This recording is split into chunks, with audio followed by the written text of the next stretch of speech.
Hello, fellas and ladies. Ever see a movie turn into a meme, an enjoyable meme, and then the meme itself is far more entertaining than the movie itself? One Night Only, directed by Will Gluck, has had a fun history online and whose memehood is organic simply because of its absurd premise. One Night Only follows two single people set in a universe where premarital sex is illegal, but there is one night a year where premarital sex is legal for 12 hours.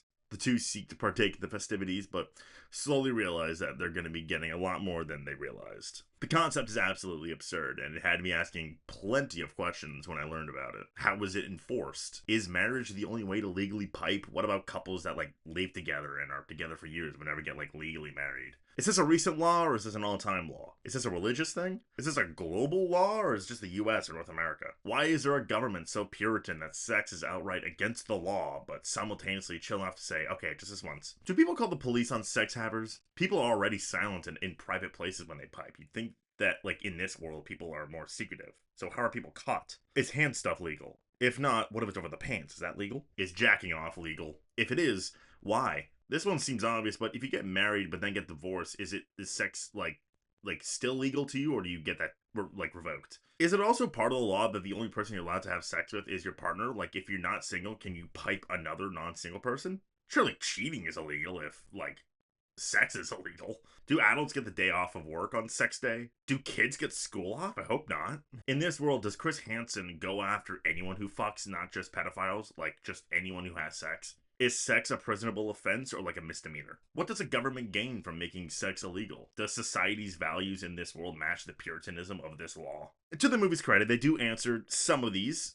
Mostly the more serious questions, not the goofy, shitty ones. Believe it or not, they do not have a scene where Chris Hansen comes out and interrupts some couples about to have consensual sex. I do have to acknowledge the buzzkill energy, though, of wondering what the geopolitical implications of an obviously silly concept is. But for what it's worth, I can't help but think myself and others who participated in the meme put more thought into it than the filmmakers. For one, the world that we see in this one is just the same as the one we live in, just with a little extra comedic flair, not uncommon from your average comedy. There are signs in bars and streets that say no sex allowed, but I don't know, I don't think we're gonna have it in there.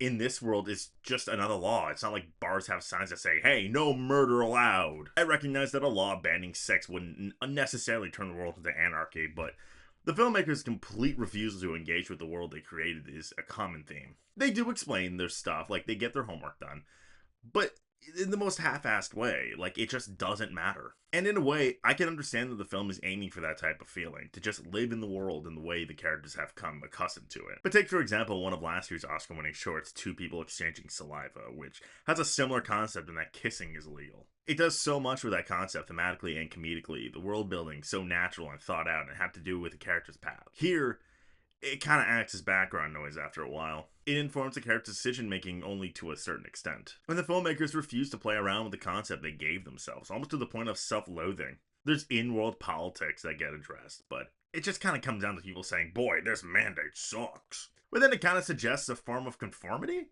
What's the message here? Whenever the movie decides to delve into anything political sounding, I couldn't tell you what it's for. Are we supposed to take in a real-world political message from the absurd concept? And if the answer is no, that's fine. It could be a purely in-world thing. But in-world, I'm not sure what I'm supposed to think these characters are taking in. Because it's not like they have this plot where they must end the mandate or take down the politicians who think like this. Nor do any of the situations the characters find themselves in get disrupted by it. There's one moment where a character is in some sort of legal problems. And at first you think, oh, and they even imply it's because, that this character piped before the day where it's allowed. But then the movie just says, oh no, it's actually because of these, normal crimes. Why bring up the situation to begin with if you're not going to play with it? Why is this movie so afraid of itself? You can't present a concept so absurd and play it so astronomically safe. People having to hold in their carnal urges for a whole year and then having 12 hours to let it loose is, in theory, an interesting concept, especially for a romantic story. The movie has an idea about sex and the romantic implications, but there's really nothing. It is, at the end of the day, just two hot people falling in love with what happens to be in a sci-fi universe. In fact, that idea they have, where the build-up and the aftermath are the most, alluring elements of sex, is, in a way, a good analogy for the film. It's got the build-up, but there's no such aftermath, and you're stuck just being edged with an unfulfilling climax. It's one big blue ball. And look, I'm fine to not take this movie seriously and accept the angle that it's just a silly movie with a silly concept. But the problem is, even accepting that as the goal, this movie fails spectacularly. For one, this movie commits the sin of thinking cameo equals funny. There are so many celebrity cameos in this movie where all the jokes are just, hey look, a famous. There's one that works, and there's a visual gag that made me laugh. Not really a cameo, but like, you'll see what I mean. You'll know what I mean too. But the rest are painfully desperate. But again, one night a year where sex is legal should be the perfect springboard for comedy. It's an absurd premise. Be absurd. But the comedy is super tame.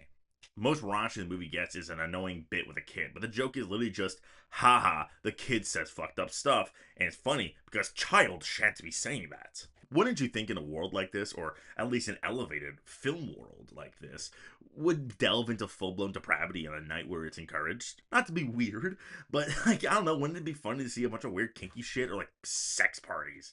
Why is The Invite kinkier than this? And that's like a much more grounded film. This is an R-rated movie about sex. Be fucking weird.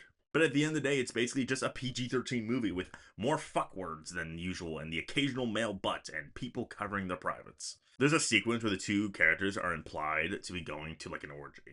Again, not to be weird, but I kind of said finally. Like, finally, play with the concept. Be funny. Show some weird shit that matches the carnal urges the movie suggests. And then we get there, and it's just some fucking mixer. A little more extravagant than the ones we've been to already this whole time. And then that sequence just devolves and becomes about Monica Barbro's stage fright.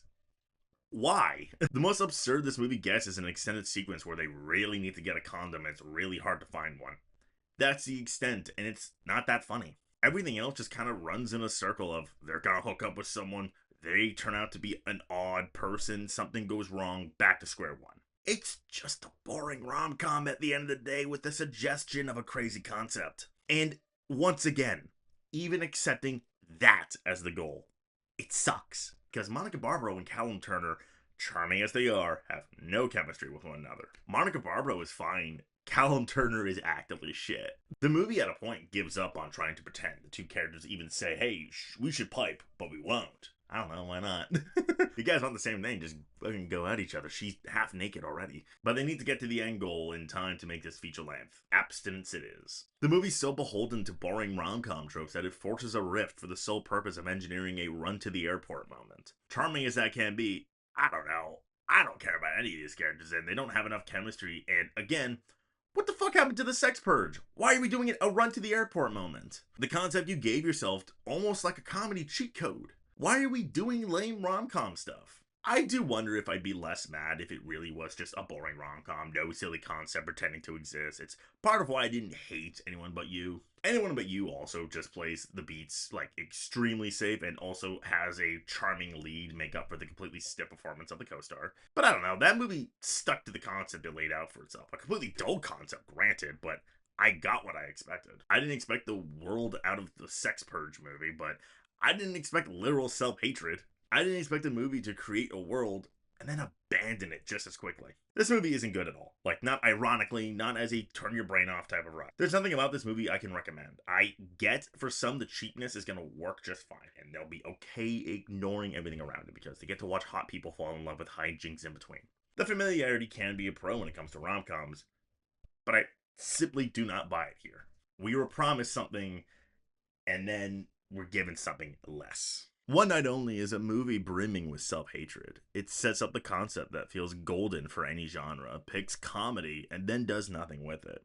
It's not funny at all, nor is it particularly romantic since Monica Barbaro and Callum Turner have no chemistry.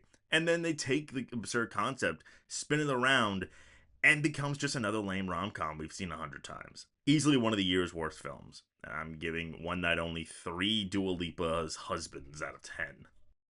Yeah, no. Yeah, I hate to be the buzzkill. This movie is trash, and not even in, like, a fun way. I don't know, I enjoy watching Madam Web because it's so garbage that it's kind of comes around and becomes funny. This movie's so remarkably safe that I just find nothing about this pleasing. Alright, that's what I got for you. Let's go and share. Bye-bye.